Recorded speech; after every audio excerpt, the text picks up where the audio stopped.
자, 이번 시간은 교재 40쪽에 있는 제3장 중개사무소 개설 등록 및 등록 등의 결격 사유인데요. 문제는 세 문제가 출제됩니다. 그 중에서도 제1절 중개사무소 개설 등록에서는 한 문제가 나올 때도 있고 두 문제가 나올 때가 있는데 작년 같은 경우는 이제 두 문제가 나왔죠. 보통 두 문제가 나온다 이렇게 보시면 될 것 같습니다. 그러면 이제 40쪽에 있는 문제인데요. 40쪽에 있는 내용이 중개사무소 개설 등록 및 등록 등의 결격 사유라고 합니다. 자, 이거 문제가 이제 있는데 그 중에서 1번부터 27번까지가 등록 등에 관련된 문제고, 그다음에 이제 28번부터가 이제 등록 등의 결격 사유에 해당되는 내용의 문제인데요. 일단 등록부터 이제 뜻을 볼게요. 등록이라는 것은 개업 공인중개사가 되는 것을 말하죠. 그다음에 등록 등의 결격 사유란 등록을 할 수도 없고 부동산 중개업계에 종사할 수 없는 사유를 결격 사유라고 하죠. 이 결격 사유의 대표적인 예가 바로 이제 미성년자, 금지산자, 한정지산자, 파산자, 징역형이나 금고형에 대한 실형을 선고받고 집행이 종료되고 3년이 경과되지 아니한 자, 이와 같은 사람들이 이제 결격 사유가 되겠죠. 결격 사유에 해당되면은 등록도 할 수 없고 중개업체 취직도 할 수 없다 했었죠. 예. 그럼 이제 등록부터 먼저 한번 정리하겠습니다. 등록, 지금 현재 개업 공인중개사가 아닌 사람이 개업 공인중개사가 되려면 등록을 해야 되는데, 지금 현재 등록을 신청할 수 있는 등록 신청 사람은, 할 수 있는 사람은 자연인과 법인이 있죠. 자연 중에서도 소속 공인중개사를 제외한 공인중개사가 등록을 할 수 있습니다. 그래서 소속 공인중개사는 등록을 할 수 없죠. 이중 소속을 제한하기 때문입니다. 또한 아무리 공인중개사 자격이 있다 하더라도 이미 등록이 되어 있는 공인중개사인 개업 공인중개사도 등록을 할 수 없죠. 이중 등록을 할 수 없기 때문에. 따라서 공인중개사 자격만 보유하고 있는 이런 공인중개사가 등록할 수 있는데, 이와 같은 공인중개사는 우리나라 사람이건 외국인이건 등록을 할 수 있습니다. 또한 법인도 등록을 할 수 있습니다. 이때 법인은 우리나라 법인이건 또는 외국에 주된 영업소가 있는 법인, 즉 외국 법인이건 전부 다가 등록을 할 수가 있습니다. 등록을 하려면은 등록 신청인이 등록 기준을 갖춰야 될 것입니다. 그럼 이 등록 기준이 항상 시험에 나오기 때문에 꼭 알아둬야 있죠. 그럼 이 등록 기준은 대통령령에 규정이 되어 있는데, 대통령령을 봤더니 공인중개사가 등록을 하기 위해서는 내국인이건 외국인이건 일단 전제 조건이 공인중개사 자격을 보유했지만 중개업에 종사하고 있지 않아야 된다는 것이죠. 따라서 소공이나 공개공이 아닌 그냥 놀고 있는 공인중개사여야 된다는 것이고, 또한 결격사에 해당되지 않을 것을 전제로 해서 두 가지 기준을 갖춰야 되는데, 그 첫 번째가 바로 실무 교육을 받아야 합니다. 이때 실무 수습을 포함해서 실무 교육을 받아야 합니다. 이 실무 교육은 등록 신청일 전 1년 이내에 받아야 되는데 시도지사가 실시하죠. 이 시도지사가 실시하는 실무 교육과 실무 수습을 받아야 합니다.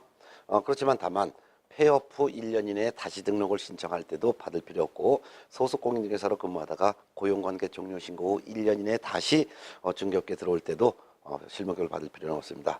두 번째가 바로 중개사무소라는 건물을 확보해야 되는데요. 이 중개사무소 건물 확보할 때 이 건물은 원칙적으로는 건축물 대장에 기재가 되어 있는 건물이어야 됩니다. 건축물 대장에 기재된 건물로 확보해야지 가설 건축물 대장에 기재된 건물로 확보하면 등록할 수가 없습니다.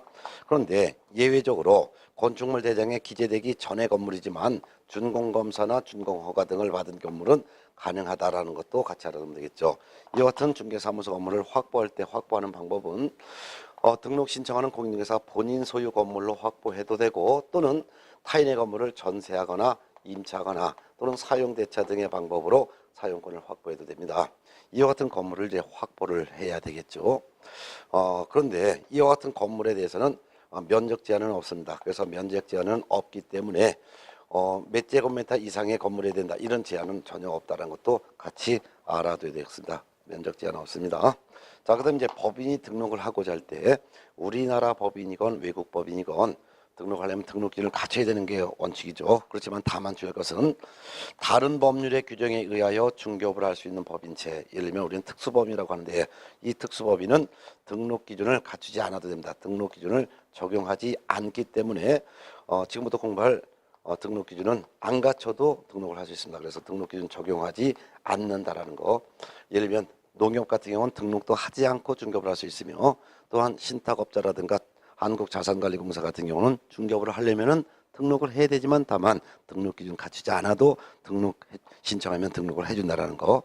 그러면 이 법인이 등록을 하고자 할 때 갖춰야 될 등록 기준도 대통령령에 규정이 되어 있는데, 법인이 갖춰야 될 등록 기준 중은 전제 조건으로서 이 법인뿐만 아니라 대표자 임원사원이 등록 등의 결격 사유가 없을 것을 전제로 해서 총 5가지 기준을 갖추는데, 그 첫 번째가 이 법인은 상법상 회사이거나 또는 협동조합 기본법에 규정되어 있는 협동조합이어야 합니다. 주요할 것은 사회적 협동조합은 등록할 수가 없기 때문에 사회적 협동조합은 등록을 할 수 있는 법인에 해당되지 않는다는 거. 이와 같이 상법상 회사이거나 또는 협동조합 기본법에 규정되는 협동조합으로서 자본금이 5천만 원 이상해야 됩니다. 따라서 상법상 회사라 하더라도 자본금은 5천만 원 이상해야 되고, 상법상 회사가 아니라 협동조합이라 하더라도 등록을 할 수 있지만 자본금은 5천만 원 이상해야 된다는 거 알아두셔야 합니다. 따라서 상법상 회사이어야지만 되는 것도 아니고, 상법상 회사이거나 또는 협동조합 중에서 상법상 회사여도 되고 협동조합 기본법에 규정되는 협동조합이어도 되는데 다만 자본금은 5천만 원 이상이 된다는 거 알아둬야 되겠죠. 두 번째는 이 법인은 공인중개사법 14조에 규정되어 있는 업무만 영위할 목적으로 설립된 법이어야 됩니다.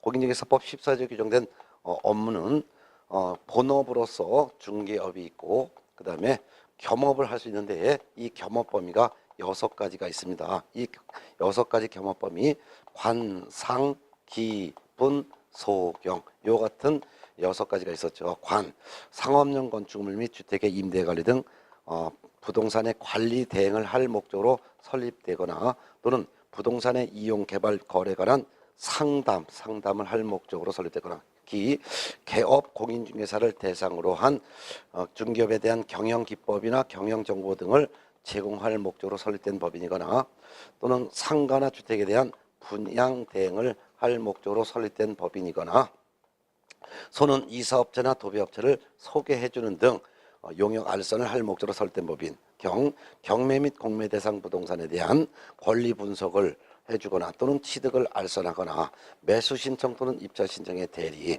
이와 같은 업무가 바로 겸업이 되는데요. 이와 같이 본업으로서 중개업을 영위할 목적으로 설립은 꼭 돼야 되고, 그 외에 겸업을 한다면 관상, 기분, 소경에 해당되는 업무를 할 목적으로 설립된 법인이죠.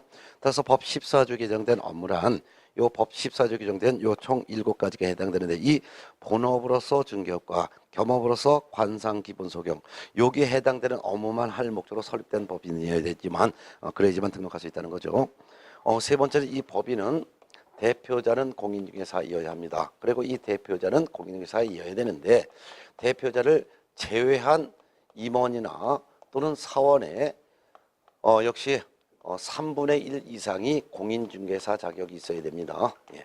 그 다음에 네 번째는 대표자를 포함해서 임원, 사원, 이분들 전원이 등록 신청일 전 1년 이내에 시도지사가 실시하는 실무교육을 받아야 되고 실무수습을 포함해서 받아야 된다는 거. 예.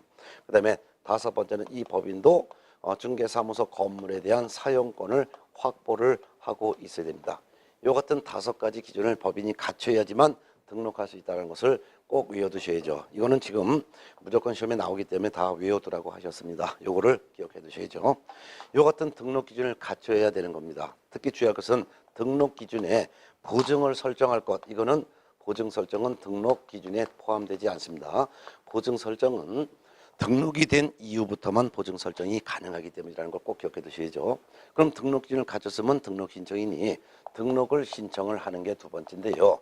그래서 제일 먼저 등록 신청인이 등록 기준을 갖춘 것이 제일 첫 번째다.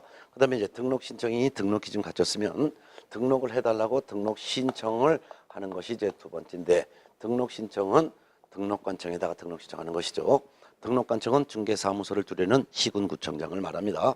그러면 등록 신청할 때는 등록 신청서라는 서식을 작성해서 등록관청에다가 제출하는데요. 등록관청은 중개사무소 소재지 시장, 군수, 구청장을 말하고, 이때 시장이란 구가 설치되어 있지 않은 시장을 말합니다. 등록 신청서를 제출할 때는 이 등록 신청서에다가 등록 요건을 갖췄음을 증명하는 서류를 첨부하는데요. 실무교육 이수학 인증 사본을 첨부해야 됩니다. 그런데 다만 실무교육 업무를 위탁받은 기관이 등록관청이 실무교육을 받았다는 것을 확인할 수 있도록 전자적으로 조치를 한 경우에는 이때는 실무교육 이수증 사본을 제출을 하지 않습니다. 그래서 이같이 실무교육 이수증 사본을 제출하는 것이 실무교육 이수증 사본을 첨부하는 게 원칙이지만 다만 실무교육 업무를 위탁받은 기관이 실무교육을 받았는지를 전자적으로 확인할 수 있도록 조치했을 때는 실무교육 이수증 사본은 제출하지 않는다는 거. 그렇지만 중개사무소 건물을 확보했음을 증명하는 서류는 반드시 첨부해야 되는데 그 밖에 사진도 제출해야죠. 이때 사진은 여권용 사진을 말합니다. 네. 그렇지만 주의할 것은 그 이외에는 제출하지 않습니다. 따라서 보증을 설정했음을 증명하는 서류 이거는 제출할 수도 없는 것이고 공인중개사 자격증 이것도 제출하는 것이 아니며 중개사무소 건물에 대한 건축물 대장 이것도 제출하는 것이 아니며 법인이 등록 신청한다 하더라도 법인 등기사항 증명서 즉 법인 등기부를 첨부하는 것도 아닙니다. 이런 것들은 전부 다가 등록 신청을 받은 담당 공무원이 직접 확인을 해야 되기 때문에 제출하지 않는다는 거 알아두겠죠. 자, 그런데 외국인 같은 경우는 요 서류 외에 하나 더 내야 됩니다. 그래서 외국인 경우에는 요거 플러스 외국인 등록 신청할 때는 플러스 하나를 더 내는데 그게 바로 등록 등의 결격 사유에 해당되지 아니함을 증명할 수 있는 서류를 별도로 제출해야 되죠. 등록 등의 결격 사유에 해당되지 아니함을 증명하는 서류의 종류는 상당히 종류가 많죠. 외국 정부 등이 확인해 주는 서류도 있고 공증 서류도 있고 그 밖에도 아포스티어 서류 등도 있다는 거. 그런데 외국 법인도 등록 신청할 때는 등록증 갖추고 요와 같은 서류를 내는데 외국 법인 즉 외국에 주된 영업소를 둔 법인은 요 서류 외에 하나를 더 내는데 그게 바로 상법 614조 규정에 의하여 영업소의 등기를 증명할 수 있는 서류를 제출해야 됩니다. 영업소 등기를 증명할 수 있는 서류란 외국 법인 등기부 등본을 내야 된다는 거죠. 자, 그래서 우리나라 사람과 달리 외국인은 한 개를 더 내는데 그게 바로 결격서에 해당되지 아니함을 증명하는 서류. 외국에 주된 영업소를 둔 법인은 우리나라 법인과 달리 하나를 더 내야 되는데 그것이 바로 상법 614조 규정에 의하여 영업소의 등기를 증명할 수 있는 서류를 추가로 낸다는 거. 이걸 낼 때는 공짜가 아니라 돈을 내야 되니까 당의 지방자치단체 조례에서 정하는 수수료를 납부를 해야 된다는 거죠. 만일 중개사무소를 서울특별시 동작구 노량진 등에 둔다면 동작구청장이 등록관청이고 동작구 조례가 정하는 수수료를 내야 됩니다. 예. 자, 그러면 등록 신청을 받은 등록관청은 어떻게 되냐? 등록관청은 등록 기준 갖췄는지 확인을 하는 거죠. 그래서 일단 공인중개사 자격 있는지 이를 자격증을 교부한 지도자에게 자격 확인을 해달라고 요청을 해야 되는 것이고 또한 이와 같이 실무 교육을 받았는지 이거를 이수했는지 이것도 확인해 봐야 되겠죠. 확인한 다음에 등록 신청을 받은 등록관청은 개업 공인중개사의 종별에 따라 구분하여 등록을 해줍니다. 그래서 등록을 해주는 것을 우리는 등록처분이라고 하는 거죠. 등록처분이라는 것은 등록증을 줬다는 뜻이 아니라 등록관청이 갖고 있는 등록대장이라는 장부가 있어요. 중개사무소 등록대장이라는 장부에다가 누가 몇 년 몇 월 며칠부로 등록했다라고 이름을 올려주는 거, 등록대장에 개공이 되었다라고 이름을 기재해 주는 것을 등록처분이라고 합니다. 이때 등록처분은 등록 신청을 받고 나서 7일 이내 해줘야 된다는 것도 꼭 알아야겠죠. 그래서 등록 처분을 하고 등록됐다라고 서면으로 등록 신청인에게 등록된 사실을 서면으로 통지해 준 거죠. 등록됐다는 사실을 서면 통지하는 것이지 등록증을 교부하는 것은 아니라는 거.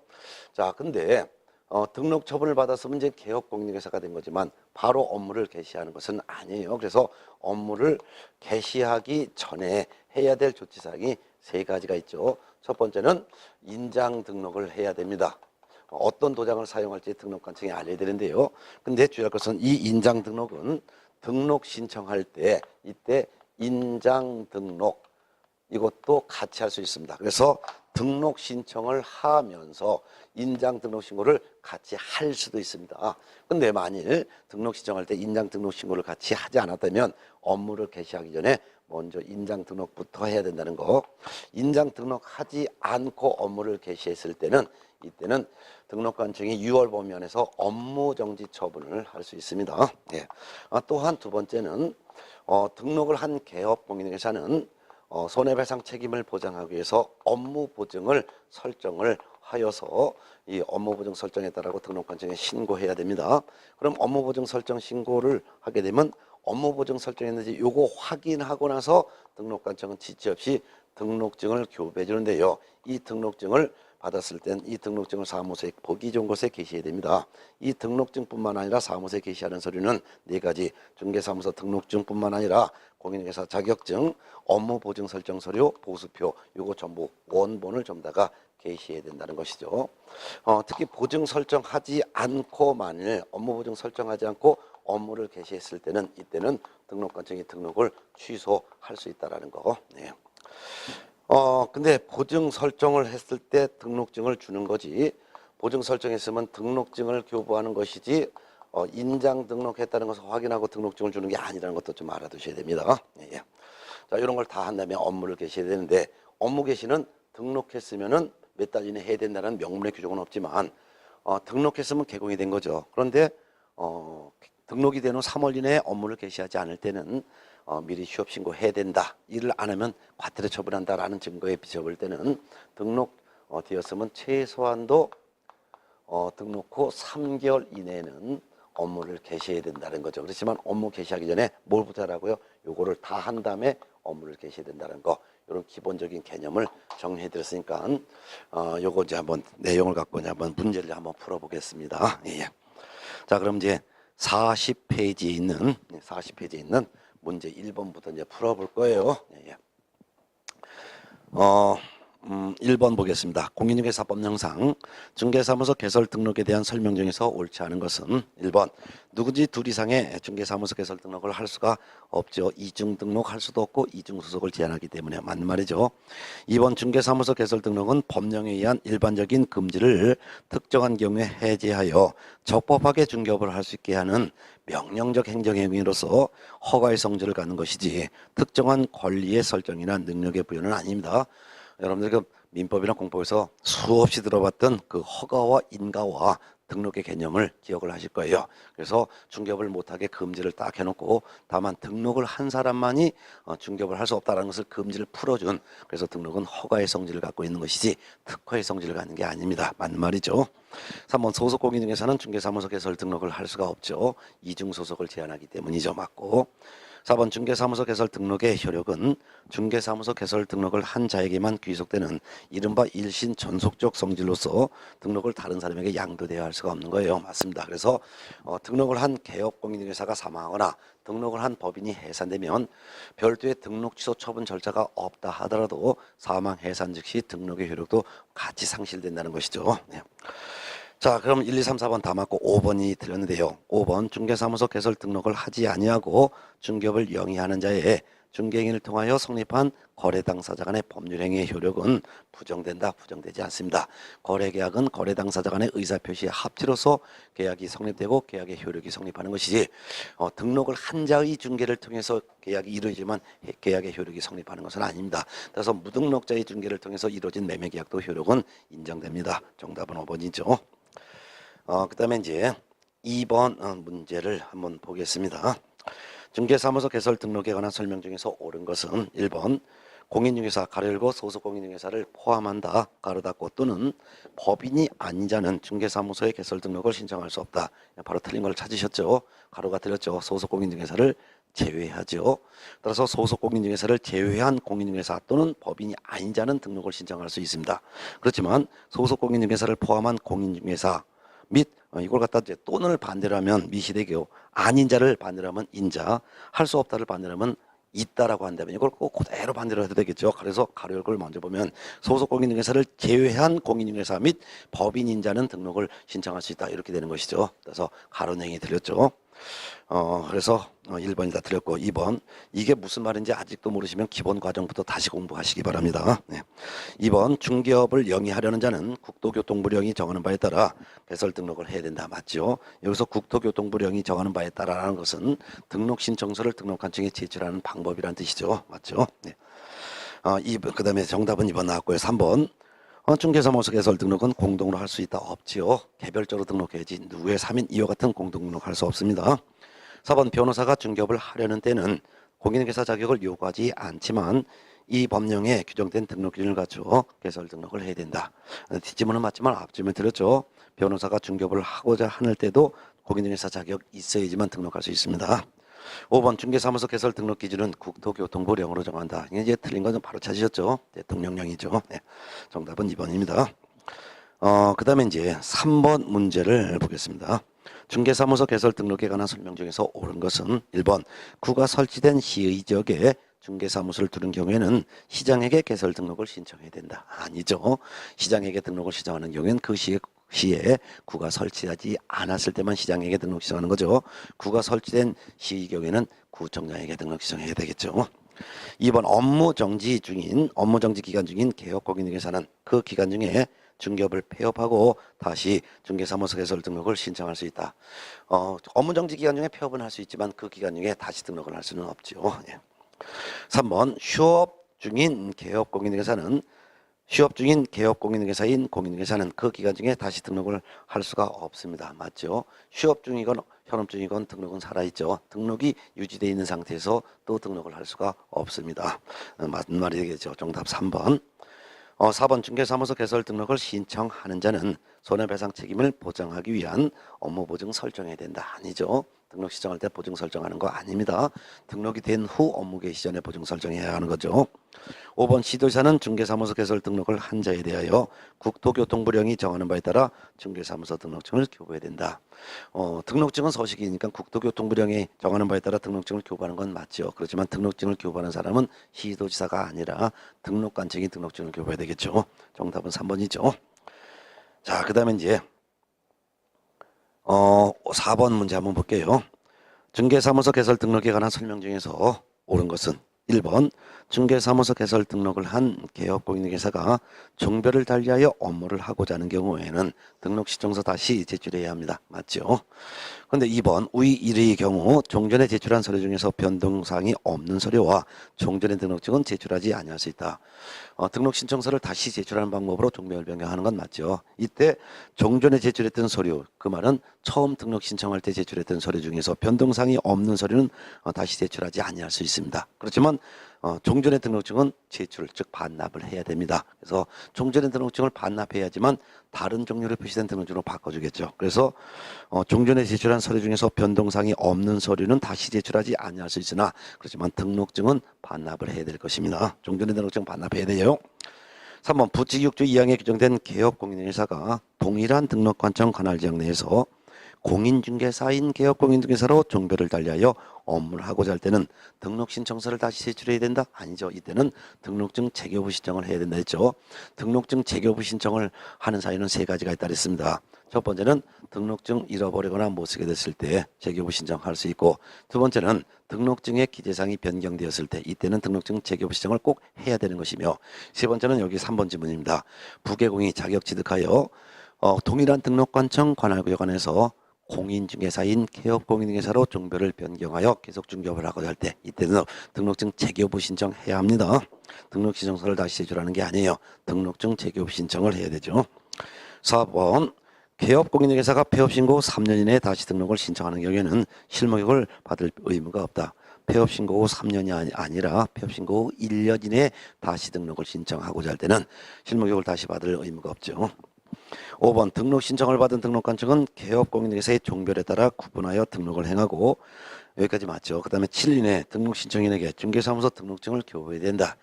자, 7일 이내 등록 사실을 서면으로 통지해야 되는 거지 등록증을 교부하는 게 아니죠. 네, 그래서 결국은 옳은 것은 1번밖에 없죠. 네.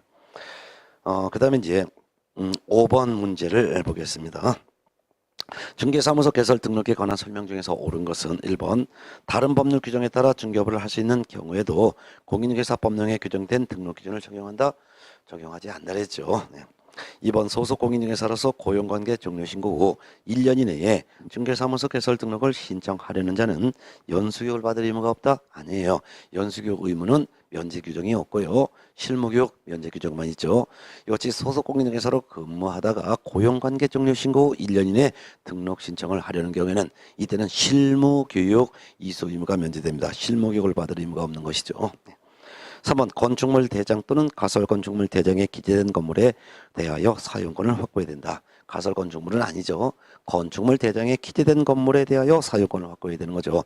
가설 건축물 대장에 기재된 건물은 확보해봤자 등록할 수 없다라고 반복 말씀드렸죠. 네.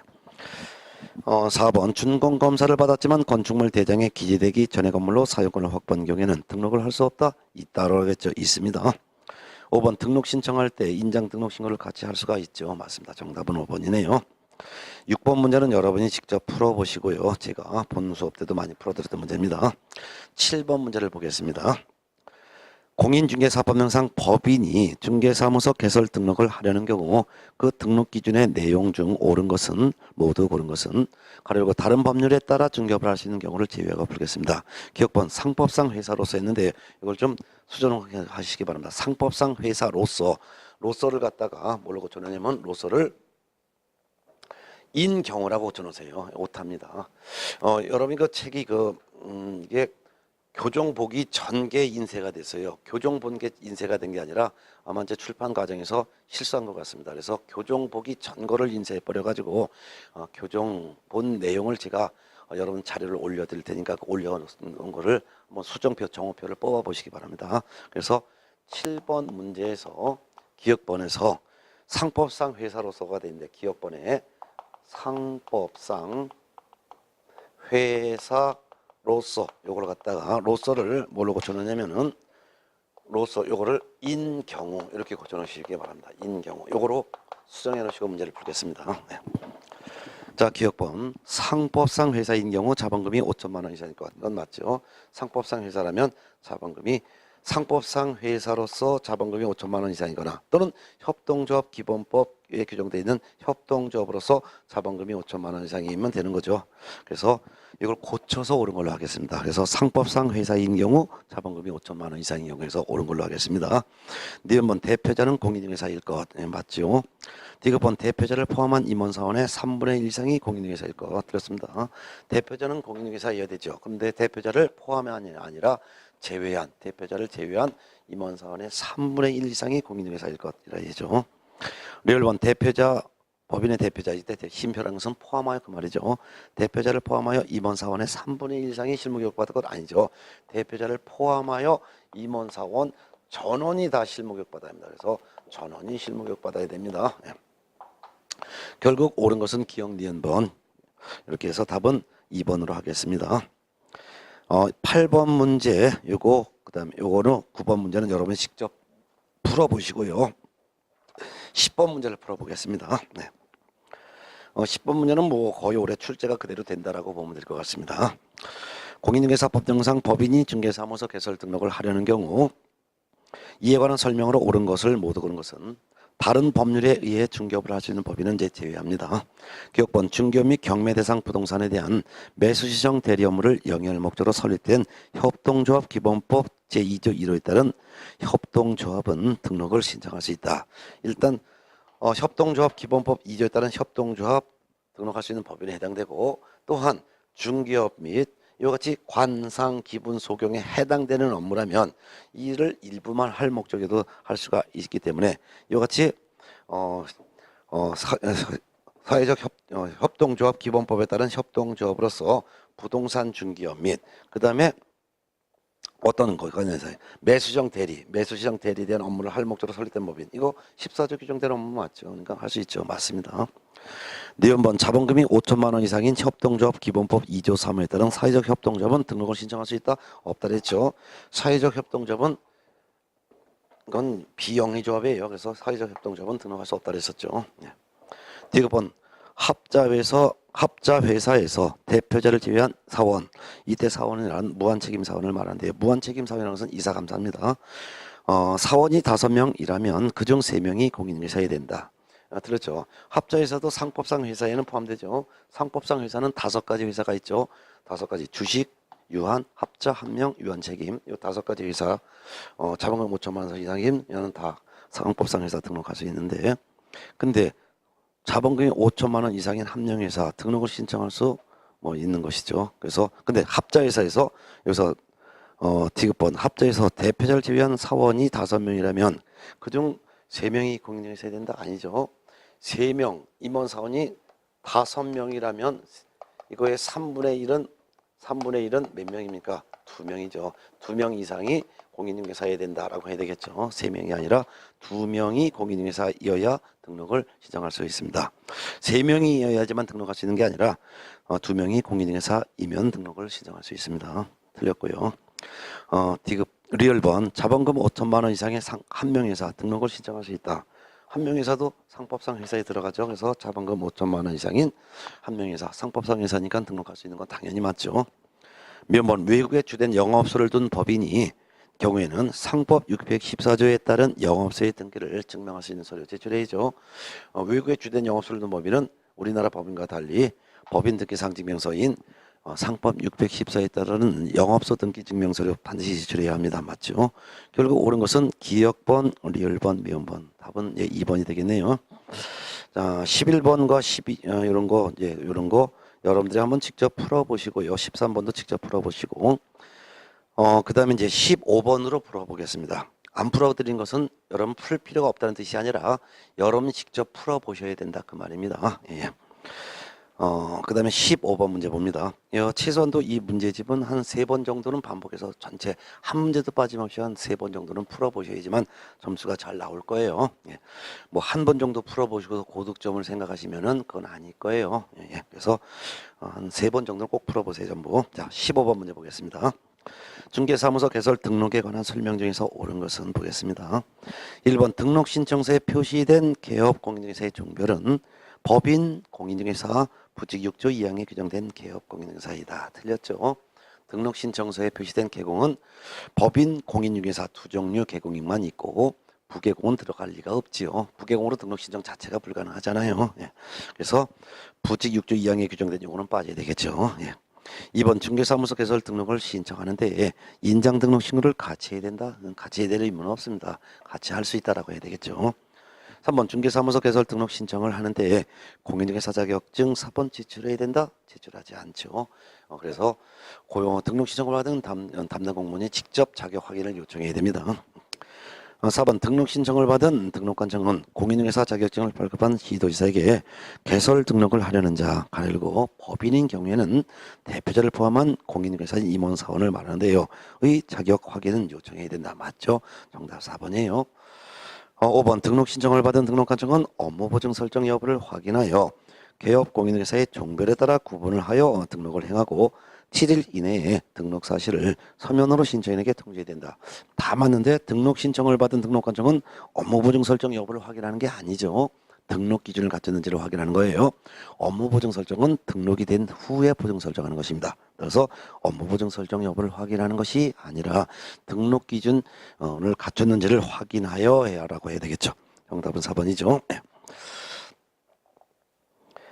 그 다음에 이제 16번 문제 여러분이 직접 풀어보시고요. 예. 17번 문제도 여러분이 직접 풀어보시고 18번 문제 한번 좀 검토해 보겠습니다. 18번 문제는 이제 틀린 것만 체크할 텐데요. 공인중개사법령상 중개사무소 개설 등록에 관한 설명 중에서 틀린 것은 5번이 틀렸는데요. 등록관청이 중개사무소 등록증을 교부하는 때는 그 이 사실을 다음 달 10일까지 국토교통부 장관에게 통보해야 된다? 아니죠. 누구한테 통보하는 거예요? 이제 답이 딱딱 나와야 되는데 공인중개사 협회에다 통보해야 되겠죠. 협회입니다. 네, 정답은 5번이죠.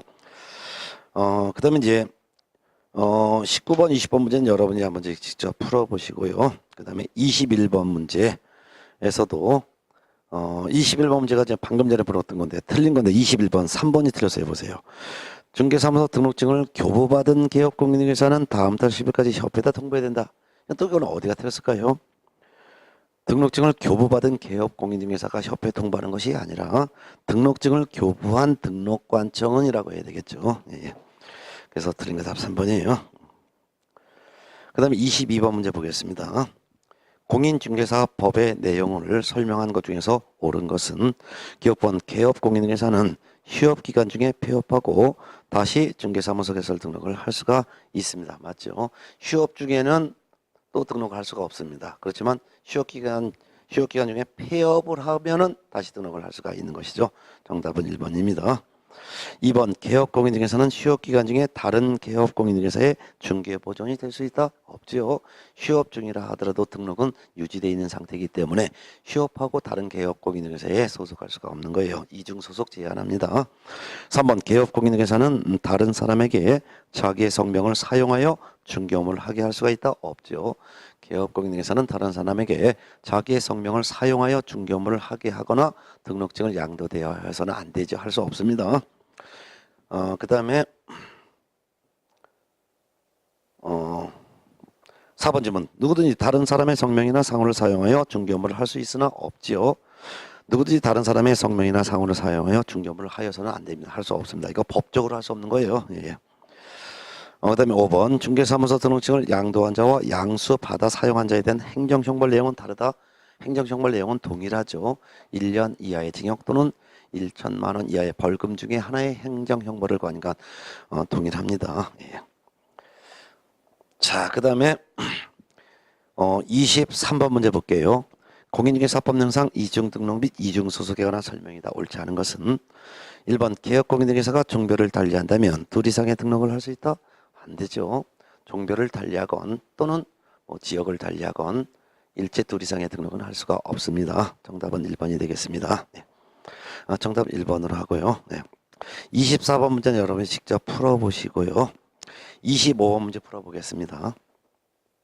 공인중개사 법령상 이중등록 및 이중소속에 관한 설명이다. 옳지 않은 것은 1번 둘 이상의 중개사무소 개설 등록을 한 자와 다른 개업공인중개사의 소속 공인중개사가 된 개업공인중개사에 대한 이 법상의 제재 규정은 다르다. 동일합니다. 둘 이상 등록을 한 개업공인중개사건 다른 개업공인중개사에 소속을 한 개업공인중개사건 이중등록 이중소속한 경우는 전부 등록 취소해야 합니다. 또한 1년 이하의 징역 또는 1,000만 원 이하의 벌금에 처벌합니다. 제재 내용이 똑같죠. 등록 취소해야 되고 1년 이하의 징역 또는 1,000만 원 이하의 벌금에 처한다는 내용으로 동의를 합니다. 예.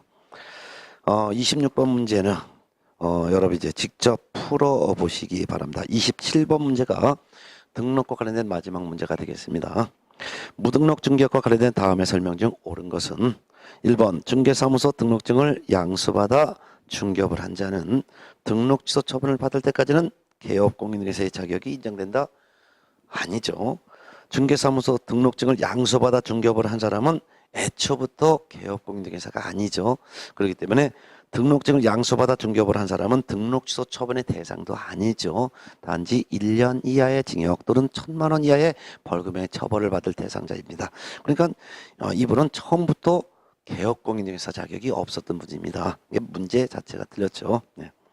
그렇지만 등록증을 양도한 개업공인중개사는 등록 취소 처분 받을 때까지는 개업공인중개사의 자격이 인정된다 하면 맞겠죠. 그렇지만 1번 질문은 등록증을 양수받아 중개업을 한 자입니다. 이 사람은 애초부터 개업공인중개사가 아닌 사람입니다. 그러니까 등록 취소 처분 받을 리도 없습니다. 2번 중개사무소 등록하지 않고 중개업을 하면서 체결한 의뢰인과의 보수지급 약정은 효력이 없죠. 맞죠? 정답은 2번이 되겠습니다. 특히 주의할 것은 등록을 하지 않고 일회성의 중개를 한 자와 의뢰인 간의 보수지급 약정은 사회상당성을 벗어나지 않는 범위 내에서는 유효하죠. 그렇지만 무등록 중개업을 한 자와 의뢰인 간의 보수지급 약정은 무조건 다 무효가 된다 했었죠. 무효입니다. 맞습니다. 정답 2번이죠. 3번 거짓 그 밖에 부정한 방법으로 중개사무소 개설 등록을 한 자와 중개사무소 개설 등록하지 않고 중개업을 한 자에 대한 행정처분 내용은 같다? 들었죠. 거짓 그 밖에 부정한 방법으로 등록을 한 자는 반드시 등록을 취소해야 됩니다. 그래서 등록 취소 처분의 대상이 됩니다. 그렇지만 등록하지 않고 중개업을 한 사람은 무등록 중개업자죠. 애초부터 등록을 한 사실이 없기 때문에 행정처분 받지도 않습니다. 예. 그래서 부정한 방법으로 등록을 한 자는 등록 취소 처분도 받고 3년 이하의 징역 또는 3천만 원 이하의 벌금 중에 하나의 처벌도 받습니다. 그렇지만 무등록 중개업을 한 사람은 행정처분 받지 않고 단지 3년 이하의 징역 또는 3천만 원 이하의 벌금에 처벌합니다. 그 다음에 4번 질문. 거래 당사자가 무등록 중개업을 한 자에게 중개를 의뢰한 경우 그 의뢰행위는 처벌의 대상이 될 수 있다? 없다 그랬죠. 무등록 중개업을 한 자만 처벌의 대상이 되는 것이고 의뢰인은 처벌 대상이 되지 못합니다. 5번 중개사무소 개설 등록을 하지 아니한 무자격자가 우연한 기회에 단 한 번 거래 행위를 중개한 경우 과다하지 않은 중개보수 지급 약정도 무효이다. 이건 유효라고 했었죠. 정답은 2번입니다. 예. 자, 그다음 이제 57페이지에 이제 제2절 등록 등의 결격 사유가 있는데 이 결격 사유 문제가 한 문제밖에 안 나오지만 그래도 결격 사유를 전부 여러분이 머릿속에 외우고 있어야 돼요. 그래서 28번부터 41번까지가 결격 사유에 해당되는 내용인데 이 결격 사유 한번 정리 한번 해볼게요. 이 결격 사유 머릿속에 다 지금 외워 있겠지만 아직 못 외우신 분이 혹시 한 분이라도 있다면은 뭐 지금부터 외우셔도 충분합니다. 문제 풀면서 외우셔도 전혀 늦지 않으니까 지금부터 해도 괜찮아요. 그러면은 소리 올려달라는 게 이거요. 이거 마이크가 안 됩니다. 이게 마이크가 고장 나가지고 그냥 형식으로 들고만 있는 거예요. 그래서 저도 지금 목이 엄청 아픕니다. 예, 양해해 주세요. 이거 마이크가 안 나와 지금. 이거 아무리 쳐도 마이크 안 나오는 거야. 그냥 폼으로 들고 있는 거야. 지금 저 생 목소리 강의하고 있다 이거예요. 이게 마이크가 안 돼, 고장 나서 안 돼. 자, 57페이지 봅니다. 그러니까 양해해 주세요. 지금 목이 지금 완전히 가고 있어요. 강의하면서 생 목소리 강의하면 강의 그냥 가는 거야 이거 목이. 그래도 57페이지 넘어가겠습니다. 등록 등의 결격 사유가 있어요. 등록도 할 수 없고 중개업에 종사할 수 없는 사유를 등록 등의 결격 사유라고 합니다. 총 12가지를 외우고 있어야 되는데 그 첫 번째가 미성년자죠. 두 번째는 금지산자 또는 한정지산자. 세 번째는 파산 선고받고 복권되지 아니한 자. 네 번째는 금고 이상형에 대한 실형을 선고받은 사람인데요. 실형 선고받으면 집행이 종료되고서도 3년, 집행이 종료된 것으로 보는 경우에도 3년, 집행을 면제받은 경우도 역시 3년간은 중개업에 종사할 수 없습니다. 그 다음에 다섯 번째는 금고 이상형에 대한 실형 선고가 아니라 집행유예를 받은 경우에는 집행유예 기간 중에서는 중개업에 종사할 수 없습니다. 주요한 것은 선고유예는 결격 사유가 아니기 때문에 선고유예를 받았고 선고유예 기간 중에 있어도 중개업에 종사가 가능하다는 것은 꼭 구분해서 알아둬야 되겠죠. 자, 그 다음에 이제 여섯 번째는 공인중개사 자격 취소 처분 받고 3년이 경과되지 않는 자는 중개업에 못 들어옵니다. 3년간. 자, 그 다음에 일곱 번째는 자격 정지 처분 받고 그 자격 정지 기간 중에는 중개업에 못 들어옵니다. 여덟 번째는 이 법 위반하여 등록 취소 처분 받으면은 원칙적으로는 등록 취소 후 3년간 중개업에 못 들어옵니다. 그렇지만 다만 예외적으로 등록 취소 처분 받았다 하더라도 네 가지를 이유로 등록 취소 처분 받은 경우에는 등록 취소 후 3년의 결격 기한을 적용하지 않는다 했었죠. 그게 바로 사기 결제 이제 딱 나오죠. 사망 해산으로 등록 취소 처분 받았을 때는 결격 기간 자체가 없어요. 등록 기준 미달로 등록 취소됐을 때도 결격 기간 없습니다. 결격 사유에 해당이 되어 등록이 취소됐을 때는 등록 취소 3년이 아니라 먼저의 결격 기간만 적용합니다. 폐업 후 재등록한 개업 공인중개사가 폐업 신고 전에 위반 행위로 등록이 취소됐을 때는 이때는 등록 취소 후 3년에서 폐업 기간을 공제한 기간만 결격 기간 적용되죠. 그다음에 아홉 번째 개업 공인중개사가 업무정지 처분을 받고 폐업을 했습니다. 그렇지만 폐업했다 하더라도 업무정지 기간 중에 있다면 중개업에 종사할 수 없다라는 것이죠. 열 번째는 업무정지 처분에 해당하는 위반 행위를 할 당시에 있었던 사원이나 임원은 즉 업무정지 사유가 발생한 당시에 있었던 사원 임원은 그 법인의 업무정지 기간 중에는 중개업에 종사할 수가 없다라고 했습니다. 11번째는 공인중개사법을 위반하여 300만 원 이상의 벌금형을 선고받으면 벌금형 선고 후 3년간 중개업에 종사할 수 없습니다. 마지막 12번째는 결격 사유에 해당하는 사람이 사원 또는 임원으로 있다면 그 법인은 등록 자체를 신청을 할 수도 없다라고 했었죠. 이런 12가지를 머릿속에 외워 있고, 특히 그 중에서도 3년의 결격 기간이 적용되는 것은 금고 이상 형의 실형을 선고받은 사람은 집행 종료나 면제받고 3년 동안 중개 업무 종사할 수 없다. 자격 취소 처분 받은 사람도 3년간 중개 업무에 종사할 수 없다. 등록 취소 처분을 받은 사람도 원칙적으로는 3년간 중개 업무에 종사할 수 없다.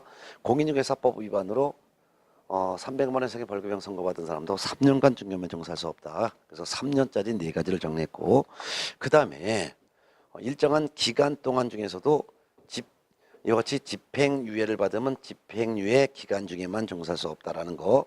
그 다음에 업무정지 처분을 받고 폐업을 했다 하더라도 그 업무정지 기간 중에는 중개업무에 종사할 수 없다라는 거. 그 다음에 업무정지 사유가 발생한 당시의 사원임원도 업무정지 기간 중에만 중개업무에 종사할 수 없다라는 거. 3가지 꼭 알아두셔야 되겠죠. 예. 자, 그럼 여기에 해당되는 내용의 문제를 이제 몇 개를 이제 풀어 보겠습니다. 57페이지 있는 28번부터 한번 풀어볼까요? 예. 공인중개사 법령상 등록 등의 결격사유에 대한 설명이다. 옳은 것은 1번 개업공인중개사가 이 법상 등록 등의 결격사유에 해당되면 등록을 취소할 수 있다? 아니죠. 등록을 취소해야 되겠죠. 2번 개업공인중개사가 등록 등의 결격사유자를 중개보존으로 고용한 경우 등록을 취소할 수가 있다. 아니죠. 이거는 업무정지할 수 있다라고 해야죠. 물론 뒷지문은 맞아요. 다만 2달 이내 해소한 때는 업무정지할 수는 없죠. 3번 개업공인중개사인 법인의 임원사원이 등록 등의 결격사에 해당되면 당의 법인에 대해서 업무정지할 수 있다? 아니죠. 이때는 등록을 취소해야 합니다. 뒷지문은 맞습니다. 다만 2달 이내 그 결격사를 해소한 때는 등록 취소할 수 없습니다. 4번 개업공인중개사가 등록 등의 결격사에 해당되면 즉시 등록의 효력이 상실된다? 그건 아니죠. 결격사에 해당되는 것을 이유로 등록관청이 등록 취소 처분해야지만 그때서야 등록의 효력이 소멸되죠. 5번 등록관청은 개업공인중개사 등이 결격사에 해당하는지 여부를 확인하기 위해서 관계기관에 조회할 수 있다. 맞죠? 정답은 5번이 되겠습니다. 29번 문제 여러분 직접 풀어보시고요. 30번 문제 볼까요? 네. 30번 공인중개사법령상 중개사무소 개설 등록의 결격사에 해당하지 않는 자는 1번 파산 선고받고 복권되지 아니한 자, 결격사에 해당되죠. 2번 형의 선고유예를 받고 그 3년이 경과되지 아니한 자, 형의 선고유예는 결격사유가 아닙니다. 정답은 2번이죠. 3번 만 19세에 달하지 아니한 자, 미성년자죠. 결격사에 해당합니다. 4번 공인중개사법 위반하여 300만 원 이상의 벌금형을 선고받고 3년이 경과되지 아니한 자, 이 사람도 결격사유자죠. 5번 금고 이상형의 실형의 선고를 받고 그 집행이 종료되거나 집행이 면제된 날로부터 3년이 경과되지 아니한 자도 결격사에 해당되죠. 정답은 2번이 되겠습니다. 그 다음에 이제 이 31번 문제 여러분 직접 풀어보시고요. 32번 문제 볼게요. 중개사무소 개설 등록의 결격사에 해당하지 않는 자는 1번 집회 및 시위에 관한 법률 위반으로 300만 원 이상의 벌금형을 선고받고 3년이 경과되지 아니한 자. 다른 법 위반해서 벌금형 선고는 결격사에 해당되지 않죠. 정답은 1번이죠. 이건 매년 나오는 문제입니다. 답은 1번이고 2번 법정 대리인의 동의를 얻은 금지산자. 법정 대리인의 동의를 얻어도 금지산자와 한정지산자는 결격사에 해당됩니다. 3번 파산 선고를 받고 복권되지 아니한 자가 법인의 임원으로 있는 경우 그 법인. 이와 같이 파산자가 법인의 임원이면 그 임원은 결격사이죠. 임원이 결격사에 해당되면 그 법인 또한 같이 결격사에 해당되는 것이죠. 맞고. 4번 금고형의 집행유예를 받고 그 유예 기간 중에 있는 자. 집행유예 기간 중에는 결격사에 해당하는 거 맞죠? 5번 징역형의 실형 선고받고 그 집행이 종료된 날부터 3년이 경과되지 아니한 자도 역시 결격사에 해당되죠. 정답은 1번입니다. 33번 문제, 34번 문제 이렇게 보는 33번 문제 여러분 쉽게 풀어보시고요. 34번 문제 보겠습니다. 공인중개사법령상 중개사무소 개설 등록의 결격사에 해당하는 자를 모두 고른 것은 몇 개이냐? 기억번 혼인을 한 미성년자가 임원으로 있는 법인. 혼인을 했다 하더라도 미성년자는 결격사에 해당되고 이 미성년자가 임원으로 있다면 그 임원 자체가 결격사에 해당되고 임원이 결격사에 해당되니까 그 법인도 같이 결격사에 해당되죠. 그래서 기억번 결격사에 해당합니다. 그 밑에 해설에서 기억번 해놓고 동그라미 해놓으세요. 결격사에 해당되는 것은 기억번도 동그라미에 해당됩니다. 니은번 개인회생 신청한 후 법인의 인가 결정을 받은 공인중개사. 이 사람은 파산 선고 받은 사람이 아니죠. 그래서 개인회생 인가 결정을 받은 공인중개사는 우리 보통 그냥 정상인입니다. 이 사람은 결격사에 해당하지 않습니다. 디귿번 공인중개사 자격이 취소된 후 3년이 경과되지 아니한 자. 결격사에 해당되죠. 리을번 폭행죄로 징역형에 대한 집행유예를 받고 그 기간 중에 있는 자. 이 법이건 다른 법이건 징역형이나 금경에 대한 집행유예 기간 중에 있는 사람은 결격사에 해당하지요. 미음번 다른 개업 공인중개사의 소속 공인중개사가 된 사실이 적발되어 300만 원 이상의 벌금형 선고받고 3년이 경과되지 아니한 자. 이 사람도 결격사에 해당이 되겠죠. 그 이유가 다른 개업 공인중개사의 소속 공인중개사가 됐다는 것은 이중소속이죠. 이중소속 위반으로 300만 원 이상 벌금형 받은 것은 공인중개사법 위반으로 300만 원 이상의 벌금형 선고받은 거예요. 그러니까 3년이 경과되지 않았으니까 결격사에 해당되겠죠. 결격사에 해당되는 사람은 결국 기억번, 그 다음에 디귿번, 리을번, 미음번 총 4개가 됩니다. 그래서 니은번을 뺀 나머지는 다 해당되니까 정답은 4번이 되겠습니다. 35번 문제, 36번 문제 여러분이 직접 다 풀어보시고요. 37번 문제 한번 볼게요. 네. 개업 공인중개사 등의 결격사유 및 그 기간에 대한 설명 중에서 틀린 것은 3번이 틀렸는데요. 3번 볼까요?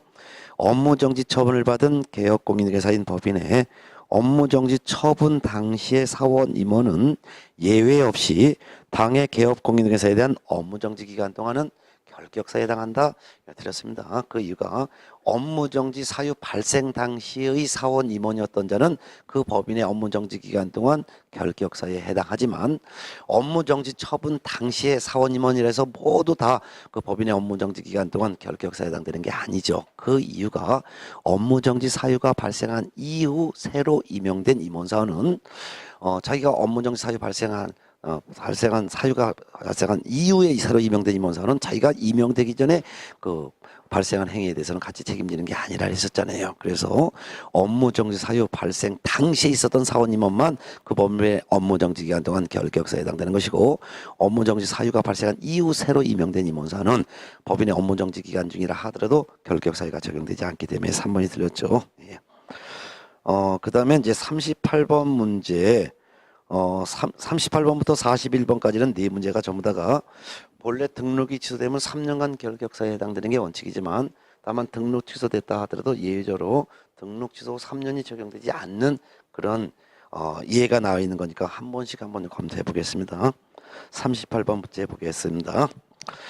38번 공인중개사법령상 개업 공인중개사가 중개사무소의 개설 등록 취소 처분을 받은 경우 등록의 결격사에 관한 설명 중에서 옳은 것은 1번 불법 가설 건축물 대장에 기재된 건물로 중개사무소를 이전하여 중개사무소 개설 등록이 취소된 자. 딱 이게 딱 연결이 돼야 돼요. 이게 어떤 이유로 등록 취소된 거예요? 등록 기준 미달로 등록 취소된 거죠. 그래서 등록 기준 미달로 등록 취소됐으니까 등록 취소 받은 날로부터 3년이 경과되지 않으면 결격사에 해당한다. 아니죠. 이때는 결격사유 자체를 적용하지 않는다 그랬죠. 등록 기준 미달은. 그러니까 즉시 다시 등록도 할 수가 있는 것입니다. 2번 공인중개사법 위반하여 징역 1년의 실형 선고받아 이를 이유로 중개사무소 개설 등록이 취소된 사람은 등록 취소 받은 날로부터 3년이 경과되지 않으면 등록의 결격사에 해당한다. 이것도 틀린 걸 바로 찾아내야죠. 어떻게 찾아야 돼요? 공인중개사법 위반하여 징역 1년의 실형을 선고받았어요. 그럼 1년간은 교도소 집행하죠. 그리고 석방되고서도 3년간 결격사에 해당되는 거죠. 여지 결격사에 해당이 되어 등록이 취소됐을 때는 등록 취소 3년을 적용하는 게 아니라 먼저 결격기간만 적용되죠. 그러니까 먼저 결격기간이 뭐예요? 징역 1년형 선고받은 날로부터 총 몇 년? 4년간 결격기간. 징역 1년 동안 교도소 수감돼. 그리고 석방되고 3년. 그러니까 징역 1년형 선고받은 날로부터 3년이 경과되지 않으면 등록의 결격사에 해당한다라고 해야 되겠죠.